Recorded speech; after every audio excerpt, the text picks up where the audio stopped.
உங்க வீட்ல நீங்க வேலைக்காரி வச்சிருக்கீங்க தானே? வேலைக்காரி இருக்கிறார்கள். அதான் நான் கேட்டேன். எங்க ஒரு பக்கம் வச்சிருக்கிறதுனா வேற. ஓ, உங்க வீட்ல வேலைக்காரி இருக்கிறார்களா? இருக்கிறார்கள். மாதம் எவ்வளவு சம்பளம் தரீங்க? மாசமானா 12,000. என்னது? ஒரு மாசம் ஆனா 12,000. மாதம் எவ்வளவு சம்பளம் தரீங்க? மாதம் 12,000. ஒரு வருஷத்துக்கு எவ்வளவு சம்பளம் தரீங்க? 12 × 12 299. நீ டீ கடை பாக்கி வச்சதெல்லாம் இங்க சொல்லிக்கிட்டு இருக்காத. 147.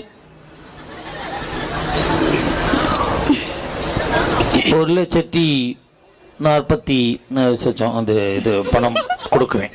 நான் கேக்குறேன், ஒரு வருஷத்துக்கு 1,44,000 ஓவா தரீங்க. கல்யாணம் பண்ணி, அதாவது ஒரு ஆஃப்டர் வீட்டு வேலை செய்யற அம்மாவுக்கே 1,44,000 ஓவா தரீங்களே.